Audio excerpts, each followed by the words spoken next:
മാന്യ പ്രേക്ഷകർക്ക് നമസ്കാരം. ഞാൻ ആസ്ട്രോളജർ ഗണപതി നിലയം മോഹൻദാസ്. 2026 ജൂൺ മാസത്തിൽ നടക്കുന്ന വ്യാഴമാറ്റത്തിൻ്റെ ഫലപ്രവചനങ്ങളിലേക്ക് ഏവർക്കും സ്വാഗതം. ഇപ്പോൾ നമ്മളിവിടെ പറയാൻ പോകുന്ന ഒരു കാര്യം നക്ഷത്രം തിരുവാതിര നക്ഷത്രമാണ്. ഈ 27 നക്ഷത്രങ്ങളിൽ തന്നെ ഏറ്റവും നല്ലൊരു കാലം വരാൻ പോണ ഒരു നക്ഷത്രമാണ് തിരുവാതിര. മിഥുനക്കൂറിൽ നിറഞ്ഞു നിൽക്കുന്നതായിട്ടുള്ള തിരുവാതിര.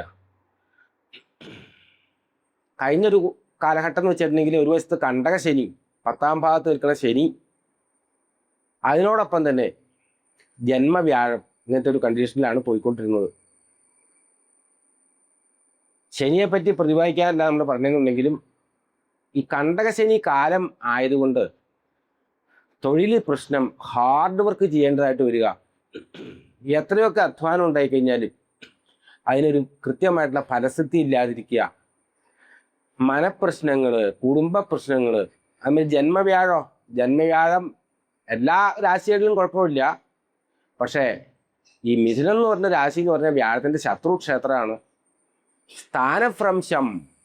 നമ്മളിപ്പോൾ ജോലിയിലൊക്കെ ഇരിക്കുകയാണെന്നുണ്ടെങ്കിൽ വേറൊരു വശത്തേക്ക് ട്രാൻസ്ഫർ ഉണ്ടാവുക, ജോലി പോവുക, അതേമാതിരി ഉള്ള കാര്യങ്ങളൊക്കെ. ഈ വീട് വാടകയ്ക്ക് താമസിക്കുന്ന ആൾക്കാർക്കാണെങ്കിൽ വീട് വലിയ കാര്യങ്ങളൊന്നുമില്ലാതെ വർഷങ്ങളായിട്ട് താമസിച്ചുകൊണ്ടിരുന്ന വീട്ടിൽ നിന്ന് പോരും പ്രത്യേകിച്ചൊരു കാരണമൊന്നുമില്ലാതെ മാറി താമസിക്കേണ്ടതായിട്ട് വരിക. അപ്പോൾ പാത്രങ്ങളും തുണിയും പിള്ളേരെയും എല്ലാവരും പറക്കിക്കൊണ്ട് വേറൊരു വീട്ടിലേക്ക് താമസാക്കി വരുന്നതിൻ്റെയൊക്കെ ഒരു അവസ്ഥ അനുഭവിച്ചവർക്ക് മാത്രമേ അറിയാവുള്ളൂ. കാശുള്ളവനായാലും കൊള്ളാം, കാശില്ലാത്തവനായാലും കൊള്ളാം, അങ്ങനത്തെ പ്രശ്നങ്ങൾ ഉണ്ടാവുക. ഒരുവിധം ന്യായമായിട്ട് നന്നായിട്ട് ജോലി ചെയ്തുകൊണ്ടിരുന്ന ഒരു ഓഫീസിൽ നിന്ന് എല്ലാവരും ഒക്കെ സൗഹൃദക്കാരാണ്, സുഹൃത്തുക്കളാണ്, ഒരു കുടുംബം പോലെയാണ്. അവിടെ നിന്നൊക്കെ പ്രത്യേകിച്ച് ചിലപ്പോൾ പ്രൊമോഷൻ കൂടി ആയിരിക്കും, അധികം പ്രൊമോഷനൊന്നും ഇല്ലാണ്ട് തന്നെ വേറെ സ്ഥലത്തേക്ക് ട്രാൻസ്ഫർ വരിക, ചെയ്തുകൊണ്ടിരിക്കുന്ന മേഖലകളിൽ വ്യത്യാസം വരിക, അങ്ങനെ പല പല കുഴപ്പങ്ങളായിട്ടുള്ളൊരു കാലമായിരുന്നു ഏകദേശം കഴിഞ്ഞ വർഷക്കാലം. വ്യാഴമാറ്റത്തോടെ തിരുവാതിര നക്ഷത്രത്തിൽ സംഭവിക്കുന്നത് 2ാം ഭാഗത്തേക്ക് വ്യാഴം വരുന്നുള്ളതാണ്. 2022 ജൂൺ 2-ാം തീയതി വ്യാഴം മിഥുനത്തിൽ നിന്ന് കർക്കിടകത്തിലേക്ക് രാശി മാറുകയാണ്. ഉച്ചരാശിയായിട്ടുള്ള കർക്കിടകത്തിലേക്ക് രാശി മാറുകയാണ്. വ്യാഴം ഒരു പ്രാവശ്യം സൂര്യനെ ചുറ്റണമെങ്കിൽ, അല്ലെങ്കിൽ ഈ 12 രാശിനും ചുറ്റി വരെ 12 വർഷം പിടിക്കും. അതിനാണ് ഒരു വ്യാഴവട്ടം എന്ന് പറയുന്നത്. അതിൽ തന്നെ സ്വന്തം രാശിയുണ്ട്, ശത്രു രാശിയുണ്ട്, മിത്രരാശിയുണ്ട്, നീചരാശിയുണ്ട്, ഉച്ചരാശിയുണ്ട്. അങ്ങനെ പല പല വിഭാഗങ്ങളും ഗ്രഹങ്ങൾക്കുണ്ട്. അതിൽ തന്നെ ഏറ്റവും സ്ട്രോങ് ആയിട്ടുള്ളതും ഏറ്റവും ശക്തിമത്തായിട്ടുള്ള ഭാവം എന്ന് പറയുന്നത് ഈ കർക്കിടകം രാശിയാണ്. അപ്പോൾ തിരുവാതിര നക്ഷത്രത്തിനെ സംബന്ധിച്ചോളം സംഭവിക്കുന്നത് എന്താണെന്ന് വെച്ച് കഴിഞ്ഞാലോ, മിഥുനക്കൂറിലെ പൂർണ്ണ നക്ഷത്രം എന്ന് പറയുന്നത് തിരുവാതിരയാണ്. മിഥുനക്കൂറ് തന്നെ തിരുവാതിരയ്ക്ക് പരമസ്വന്തമാണ്. അപ്പോൾ അവിടെ നിൽക്കുന്ന ഈ തിരുവാതിര എന്ന് പറഞ്ഞ നക്ഷത്രത്തിന് 2ാം ഭാഗത്തേക്ക് തന്നെ വ്യാഴം വന്നു കിട്ടുക എന്ന് വെച്ചാൽ വിദ്യാധനം വാക്ക് എന്നുള്ള മേഖലയിലേക്ക് വ്യാഴം വന്നു കിട്ടുക എന്നുള്ളൊരു കണ്ടീഷനാണ്. അപ്പോൾ ഈ ഒരു കൊല്ലം മുഴുവൻ 2ൽ നിൽക്കുകയാണോ? അങ്ങനെയാണെങ്കിൽ സംഗതി കൊള്ളാലോ. അങ്ങനെ അല്ല. അതായത് 10ാം മാസത്തോടുകൂടി ചിങ്ങത്തിലേക്ക് പോകും. അപ്പോൾ 2ൽ നിന്ന് 3ാം ഭാഗത്തേക്ക് പോകും. അതിനുശേഷം 2027 ജനുവരി അവസാനത്തോടെ വീണ്ടും അത് കർക്കിടകത്തിലേക്ക് എത്തുന്നു. എന്ന് പറയുമ്പോൾ തിരുവാതിര നക്ഷത്രക്കാർക്ക്, അല്ലെങ്കിൽ പൊതുവെ മിഥുനക്കൂറുകാർക്ക് ഈ വർഷത്തിൻ്റെ ആദ്യവും അവസാനവും വളരെ ശുഭകരമായിരിക്കും. മധ്യകാലത്ത് ഈ നടുക്കുള്ള സമയത്ത് ശകലം രീതിയിലുള്ള മനപ്രയാസത്തിനും ഒക്കെ കാരണമുണ്ട്. അപ്പോൾ 2ലേക്ക് വരുമ്പോൾ എന്താ പ്രത്യേകത? 2 വെച്ചാൽ എന്താണ്? വിദ്യാധനം വാക്കെന്നാണ്. വിദ്യാഭ്യാസം ചെയ്തുകൊണ്ടിരിക്കുന്ന കുട്ടികൾ, വിദ്യാഭ്യാസം കൊടുത്തുകൊണ്ടിരിക്കുന്ന സാറന്മാർ, സ്കൂൾ അധികൃതർ, കോളേജ്, സ്കൂൾ അങ്ങനത്തെ കണ്ടീഷനിലൊക്കെ ഉള്ള ഇൻസ്റ്റിറ്റ്യൂഷൻ തലത്തിലുള്ള ആൾക്കാർ, അവർക്കെല്ലാം ഈ വർഷം തിരുവാതിര നക്ഷത്രക്കാർക്ക് പ്രത്യേകിച്ചും വളരെ നല്ലതാണ്. പുതിയ പുതിയ കോഴ്സുകൾ പഠിക്കാൻ ഇടവരിക. ഒത്തിരി ആൾക്കാർ, കുട്ടികൾ പഠിക്കാൻ പോകുന്നുണ്ട്. പലർക്കും ഇഷ്ട വിഷയമൊന്നും പഠിക്കാൻ പറ്റില്ല. ഒക്കെ പണ്ടത്തെ കാലത്തൊന്നും ഐച്ഛിക വിഷയങ്ങളൊന്നും കിട്ടാറില്ല. മെറിറ്റിൻ്റെയും മാർക്കിൻ്റെയൊക്കെ അടിസ്ഥാനത്തിൽ ആഗ്രഹിച്ചു പോയതൊന്നും കിട്ടാതെ ഏറ്റവും സാധനം വച്ച് നീട്ടുന്നതായിട്ടുള്ള ഏതെങ്കിലും കോഴ്സ്, സയൻസ് പഠിക്കാൻ പോകണമെന്ന് ചിലപ്പോൾ ഹിസ്റ്ററി ആയിരിക്കും കിട്ടുന്നത്. ഹിസ്റ്ററി പഠിക്കാൻ പോകണമെന്ന് ചിലപ്പോൾ വേറെ എന്തെങ്കിലും അതുപോലുള്ള വിഷയങ്ങളൊക്കെ ആയിരിക്കും കിട്ടുക. അതും പറഞ്ഞ സമൂഹത്തിലുള്ളതാണല്ലോ. അപ്പോൾ തിരുവാതിര നക്ഷത്രക്കാരായിട്ടുള്ള കുട്ടികൾക്ക് ഈ കൊല്ലത്തെ ഒരു അനുഭവം എന്ന് വെച്ച് കഴിഞ്ഞിട്ടുണ്ടെങ്കിൽ അവർക്കൊരുവിധം മാർഗമുള്ളവരായിരിക്കും. മാർക്ക് കിട്ടാൻ സാധ്യതയുണ്ട്. മാർക്കൊക്കെ കുറച്ച് കുറവാണെങ്കിൽ പോലും വേറെ ഏതെങ്കിലുമൊക്കെ സബ്ജക്റ്റ് കയറി കഴിഞ്ഞാൽ പോലും പഠനം തുടങ്ങി കുറച്ച് നാൾ കഴിയുമ്പോഴത്തേക്ക് ഇഷ്ട സബ്ജക്റ്റിലേക്കൊക്കെ മാറ്റം കിട്ടും. മാറ്റം കിട്ടുന്നത് മാത്രമല്ല, അവരുടെ കഴിവിൻ്റെ പരമാവധി അത് പഠിക്കാൻ സാധിക്കും. ആ പഠനത്തിൽ ഉന്നത വിജയവും നല്ല മാർഗും അതുമാതിരി അക്കാദമിക്കലായിട്ടുള്ള വലിയ വലിയ സർട്ടിഫിക്കറ്റുകളും കാര്യങ്ങളൊക്കെ കിട്ടും. തിരുവാതിരക്കാരുടെ ആയിട്ടുള്ള കാരണവന്മാർക്കോ അച്ഛനും അമ്മയ്ക്കോ മാതാപിതാക്കൾക്കോ സ്വന്തം കുട്ടികൾക്കിടെ അഭിവൃദ്ധി കണ്ട് സന്തോഷിക്കാൻ ഇടവരും. പ്രത്യേകിച്ച് വിദ്യാഭ്യാസപരമായിട്ടും കലാപരവുമായിട്ടൊക്കെ അല്ലെങ്കിൽ സ്പോർട്സിലൊക്കെ എൻ്റെ മോന് ആ ട്രോഫി കിട്ടി, ഈ ട്രോഫി കിട്ടി, ആ സർട്ടിഫിക്കറ്റ് കിട്ടി, ഈ സർട്ടിഫിക്കറ്റ് കിട്ടി എന്നൊക്കെ പറഞ്ഞ് ഒത്തിരി അഭിമാനം കൊള്ളാനുള്ള ഇത് വരും. ഇത്രനാളും നമ്മുടെ വാക്ക് നമ്മളൊക്കെ പറഞ്ഞതൊന്നും ആരും വില വയ്ക്കാറില്ല. നമ്മൾ തള്ളണമെന്ന് പറയും, അല്ലെങ്കിൽ ചുമ്മാ പറഞ്ഞതെന്ന് പറയും, നുണ പറഞ്ഞതെന്ന് പറയും. അങ്ങനെയൊക്കെ പറഞ്ഞുകൊണ്ടിരുന്നേ. അല്ലെങ്കിൽ അവനൊന്നും പറഞ്ഞു കേട്ടോണ്ടൊന്നും അങ്ങനെ ആ കാര്യത്തിൽ നിന്നും ഇറങ്ങണ്ടാട്ടോ, അവൻ്റെ ഒന്നും വാക്ക് വിശ്വസിക്കാൻ പറ്റില്ല കേട്ടോ എന്നൊക്കെ പറഞ്ഞ അനുഭവങ്ങളൊക്കെ നമുക്ക് പലപ്പോഴും ഉണ്ടായിട്ടുണ്ടാവും. പക്ഷേ രണ്ടിലേക്ക് വ്യാഴം വരുന്നതായിട്ടുള്ള ഈ കാലഘട്ടത്തിൽ നിങ്ങൾ ആരും ആയിക്കോട്ടെ, നിങ്ങളുടെ വാക്കിന് സമൂഹം വിലമതിക്കും. വാക്ക് പാലിക്കാനും സാധിക്കും. നമ്മൾ ഇത്തിരി പൈസ മേടിച്ചു, ഞാൻ അടുത്ത മാസം എത്രാം തീയതിക്ക് തരാട്ടോ എന്ന് പറഞ്ഞു കേട്ടിട്ടുണ്ടെങ്കിൽ നിങ്ങൾ സംശയിക്കേണ്ട, കൃത്യമായിട്ട് നിങ്ങൾക്ക് ആ പൈസ കൊടുക്കാൻ സാധിക്കും. നിങ്ങൾ പോലും അറിയാതെ നിങ്ങളുടെ വരുമാനം വർദ്ധിക്കും. ചെറിയ തൊഴിലൊക്കെ ആയിട്ട് ജീവിച്ചുകൊണ്ടിരിക്കുന്ന ആൾക്കാർക്ക് പല പല രീതിയിലുള്ള തൊഴിലും സാധ്യതകളൊക്കെ കൈവരും. സൈഡ് ബിസിനസ്സുകളൊക്കെ കൈവരും. അല്ലെങ്കിൽ കിട്ടുന്ന പൈസ കൃത്യമായിട്ട് വിനിയോഗിക്കാൻ സാധിക്കും. ഒരിക്കലും കിട്ടില്ല എന്ന് വിചാരിച്ചുകൊണ്ടിരുന്ന കടം കൊടുത്ത പൈസകൾ തിരിച്ചു കിട്ടാൻ സാധ്യമാവും. ഒരിക്കലും ഒരു വായ്പ വെച്ചാൽ 10 രൂപ തരാത്ത ഒരാൾ അത്ഭുതം പോലെ നമുക്ക് പൈസയൊക്കെ വായ്പ തരാനായിട്ട് സാധിക്കും.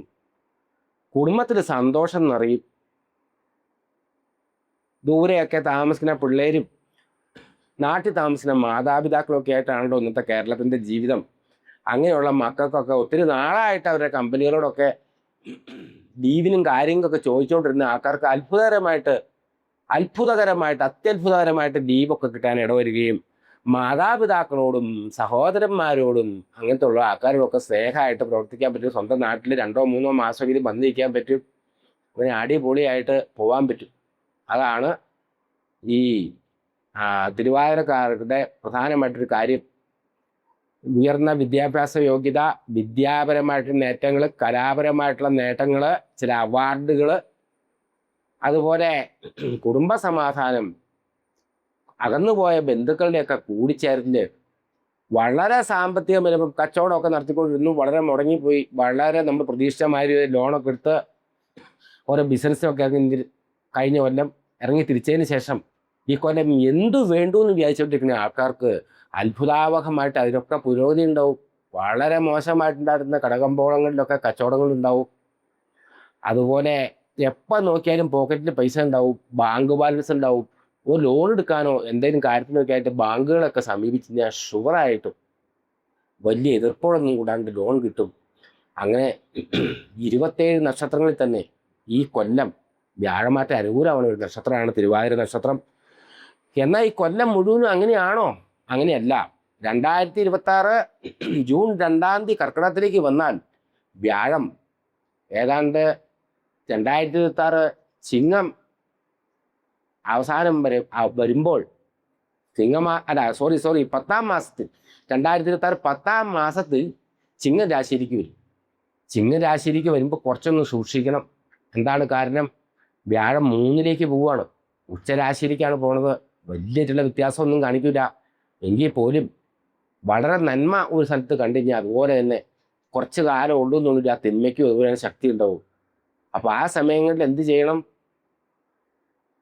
10-ാം മാസത്തിന് ശേഷം 2026 ജനുവരി അവസാനം വരെയുള്ള സമയങ്ങളിൽ ഷെയർ മാർക്കറ്റിങ്, ഊഹക്കച്ചവടങ്ങൾ, അതുപോലെ പണം കടം കൊടുക്കൽ, ഉന്നത പലിശ കിട്ടുന്നൊക്കെ പറഞ്ഞിട്ടുള്ള ബാങ്കുകളുടെ പ്രലോഭനങ്ങൾ, ചില ബ്ലഡ് ബാങ്കുകളുടെ പ്രലോഭനങ്ങൾ, അതേമാതിരി മക്കളെ കൂടുതൽ ശാസിക്കാൻ പോകരുത്. വ്യാഴം പുത്രകാരകനാണ്, സന്താനകാരകനാണ്. അതുവരെയൊക്കെ നന്നായിട്ട് പോയ പിള്ളേരോട് ചിലപ്പോൾ ആ സമയത്ത് വന്ന് കഴിയുമ്പോൾ പിള്ളേരുടെ ഭാഗത്തു നിന്നൊക്കെ എന്തെങ്കിലും കുഴപ്പമുണ്ടാവും. അവർ അനുസരണക്കേട് കാണിച്ചു വരാം, അതുമൂലം ദുഃഖിക്കേണ്ടതായിട്ട് വരാം. അപ്പോൾ അതുപോലെയൊക്കെ ഉള്ള കാര്യങ്ങൾ 3-ലേക്കാണ് വ്യാഴം മാറണത്. 3-ലെ വ്യാഴം മുറവിളി കൂട്ടും.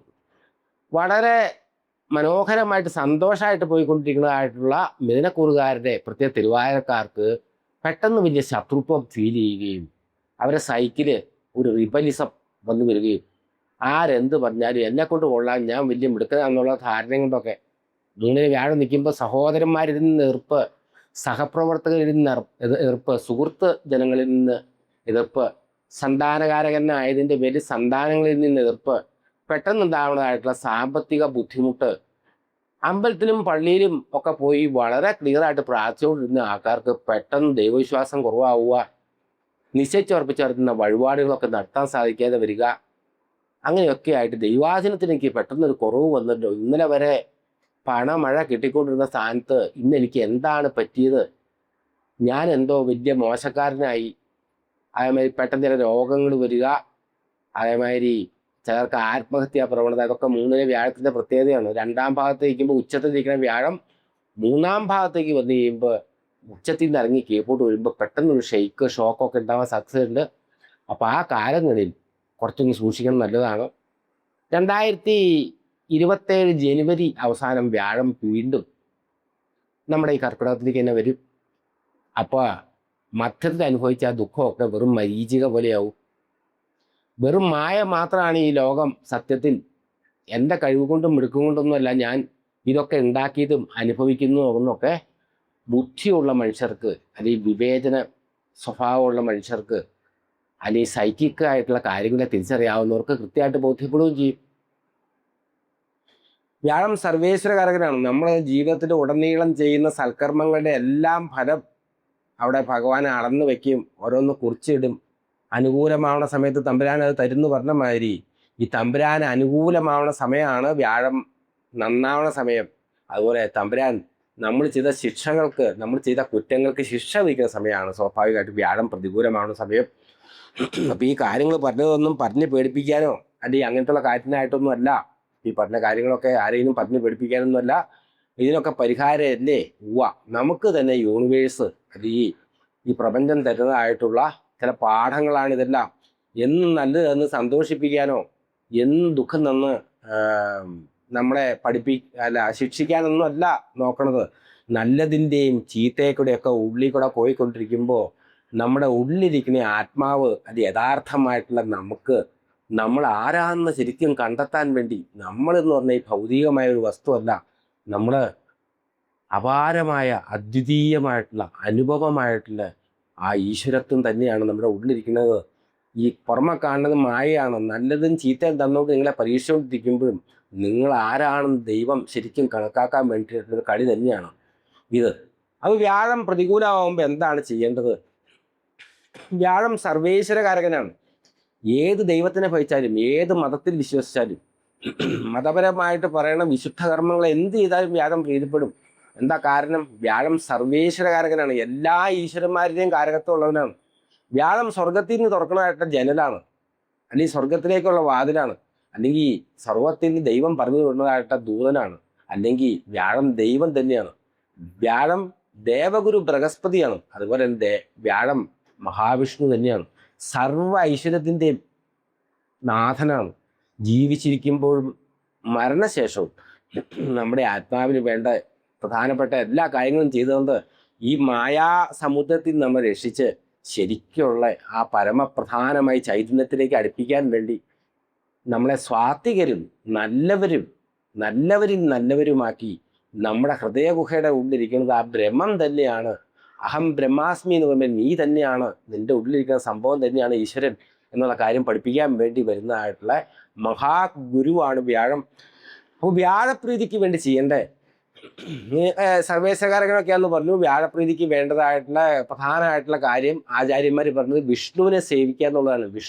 മഹാവിഷ്ണുവിനെ സേവിക്കുക. അപ്പോൾ ഗുരുവായൂര്, തിരുപ്പതി അതുപോലെയൊക്കെ ഉള്ള വൈഷ്ണവാലയങ്ങൾ സന്ദർശിക്കാനൊക്കെ ഭാഗ്യം, പ്രത്യേകിച്ച് വ്യാഴാഴ്ച ദിവസമുള്ളവൻ പരമഭാഗ്യവാനാണ് ഈ ഭൂമിയിൽ. വ്യാഴ അനുകൂലമായിട്ടുള്ള തിരുവാതിര നക്ഷത്രക്കാർക്ക് വ്യാഴാഴ്ച ദിവസങ്ങളിലൊക്കെ ഇതുപോലുള്ള സ്ഥലങ്ങളിലൊക്കെ പോയി തൊഴുവാൻ സാധിക്കണമെന്നുണ്ടെങ്കിൽ അവന് വേണ്ടി തമ്പുരാൻ എന്തോ കരുതി വെച്ചിട്ടുണ്ടെന്ന് തന്നെയാണ് അർത്ഥം. അതിനൊന്നും സഹായിച്ചില്ലെങ്കിലോ വീടിൻ്റെ സമീപത്തുള്ള കൃഷ്ണൻ്റെ അമ്പലം സന്ദർശിക്കുക, രാമൻ്റെ അമ്പലം സന്ദർശിക്കുക. അതിദുരിതങ്ങൾ നിങ്ങൾക്ക് ഏറ്റവും സാക്ഷാത് നരസിംഹമൂർത്തിയെ തൊഴുക. വിഷ്ണു ക്ഷേത്രത്തിൽ ചെന്നിട്ടോ നെയ്വിളക്ക് വെക്കുക, ഏറ്റവും പ്രധാനമായിട്ടുള്ള കാര്യമാണ്. കൃഷ്ണൻ വിഷ്ണു എന്നൊക്കെ പറഞ്ഞ ആൾക്കാരെല്ലാവരും ഇപ്പൊ ശരീരത്തിൽ ജീവിക്കുന്ന ആൾക്കാരല്ല, അവരൊക്കെ എനർജി ലെവലിലുള്ള ആൾക്കാരാണ്. അപ്പൊ അവർക്ക് കൊടുക്കാനുള്ള, അവരുടെ ആ സൈക്കിന് കൊടുക്കാണ്ട്, അല്ലെങ്കിൽ ആ ആത്മാവിന് കൊടുക്കാനുള്ള ഊർജ്ജമൊക്കെ ശരിക്കും പറഞ്ഞാൽ ഈ തിരുവയ്പ്പ് വിളക്ക് വയ്പ്പിൽ തന്നെ കിട്ടും. അങ്ങനെ നെയ്വിളക്ക് വെക്കുക. നെയ്വിളക്ക് വയ്ക്കുന്നതിന് പ്രത്യേകിച്ച് രീതിയിലുള്ള കാര്യങ്ങളുണ്ട്. നെയ്വിളക്ക്, തുളസിമാല, ഭാഗ്യസൂക്ത പുഷ്പാഞ്ജലി, പാൽപ്പായസ നേദ്യം, അതാണ് ശരിയായിട്ടുള്ള കൂട്ട്. നെയ്വിളക്ക് വെക്കുന്നതിന് പ്രത്യേകിച്ചൊരു കാര്യമുണ്ട്. തുളസിമാല ചാർത്തുമ്പോൾ വളരെയധികം കർമ്മ നമ്മുടെ ജീവിതത്തിൽ നിന്ന് ഒഴിഞ്ഞു പോകും. വളരെയധികം പാപങ്ങൾ നമ്മുടെ ജീവിതത്തിൽ നിന്ന് ഒഴിഞ്ഞു പോകും. അത്ര വിശുദ്ധമാണ് തുളസി. ഹിന്ദുക്കളെല്ലാവരും അറിയേണ്ട ഒരു കാര്യമാണ്, തുളസി എന്ന് പറഞ്ഞ സാധനം ബാക്കിയുള്ള സസ്യങ്ങളെക്കാളൊക്കെ വളരെ വിശുദ്ധിയുള്ള സാധനമാണ്. അത്രമേൽ ഔഷധ ഗുണമുള്ള സാധനമാണ്. അപ്പൊ തുളസിയുടെ ഇലയും കൊണ്ടുള്ള മാല കെട്ടി ചാർത്തിക്കുക. ആ വിളക്ക് തുളസിമാല, നെയ്വിളക്ക്, തുളസിമാല. വ്യാഴം ഭാഗ്യത്തിന്റെ ആളാണ്, ഭാഗ്യത്തിന്റെയും കാരകത്വമുള്ളവരാണ്. അതുകൊണ്ട് നമുക്ക് നമ്മൾ ചെയ്ത പാപകർമ്മങ്ങൾ കൊണ്ടോ നമ്മുടെ ബോധമില്ലായ്മയും കൊണ്ടോ, അല്ലെങ്കിൽ നമ്മൾ അതേ രീതിയിലൊക്കെ പോയി നമ്മുടെ കഷ്ടകാലത്തിലൊക്കെ നമ്മൾ ചെയ്ത ചില കാര്യങ്ങൾ കൊണ്ട് ഭാഗ്യത്തിന് കുറവ് വന്നിട്ടുണ്ടാവും. അപ്പൊ ഈ ഭാഗ്യത്തിന്റെ കുറവിനെ വേണ്ട രീതിയിൽ പരിഗണിക്കാൻ വേണം ഭാഗ്യസൂക്ത മന്ത്രം കൊണ്ട് പുഷ്പാഞ്ജലി നടത്തുക. അതിനോടൊപ്പം തന്നെ പാൽപ്പായസം നടത്തുക. വ്യാഴാഴ്ച ദിവസം പാൽപ്പായസം നടത്തി കഴിയുമ്പോൾ ഇത്തരം കാര്യങ്ങൾ ചെയ്യണം. വ്യാഴം മോശമായിട്ടിരിക്കുന്ന സമയത്ത് വ്യാഴക്കടം തീർത്തെങ്കിൽ മാത്രമേ വ്യാഴം അനുകൂലമാവുമ്പോൾ വ്യാഴം പ്രസാദിക്കുന്നുണ്ട്. അപ്പോൾ ഈ വ്യാഴം ഇപ്പം നരസ്ഥാനത്തേക്ക് വന്നേക്കണു.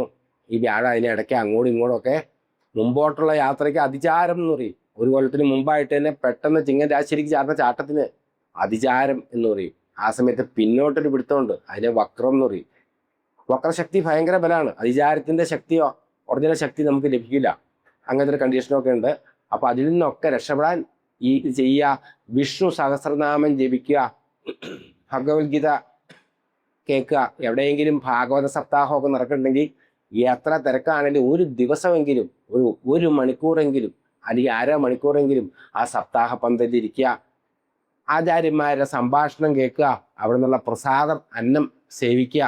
ഇത്യാദി കാര്യങ്ങളൊക്കെ വളരെ നല്ലതാണ്. ജ്ഞാനപ്പാന, അതേമാതിരി ഭഗവത്ഗീത, ഹരിനാമകീർത്തനം, അതുപോലുള്ള കാര്യങ്ങളൊക്കെ ഇപ്പം ആരെങ്കിലും വായിക്കുമോ? ഇല്ല. ഇങ്ങനത്തുള്ള കാര്യങ്ങളൊക്കെ നെറ്റിലുണ്ട്.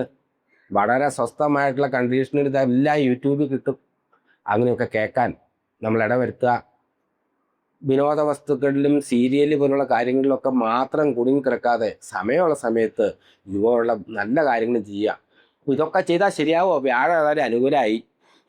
അപ്പം എനിക്ക് എല്ലാ കാര്യങ്ങളും നടന്ന് കിട്ടുമോ ജ്യോത്സ്യരെ എന്നാ ചോദിക്കണമെന്നുണ്ടെങ്കിൽ അതിലും അതുപോലെ തന്നെ പ്രധാനപ്പെട്ട കാര്യമാണ് നിങ്ങളുടെ ദശാകാലം എന്താണ്. ഇപ്പോൾ നിങ്ങളുടെ ദശാകാലം എന്താണ്? ഇപ്പോൾ നിങ്ങളുടെ സമയം എന്താണ്? നിങ്ങൾ ഏത് ദശയിൽ കൂടിയാണ് പോണത്? നിങ്ങളുടെ സമയം എന്താണ്?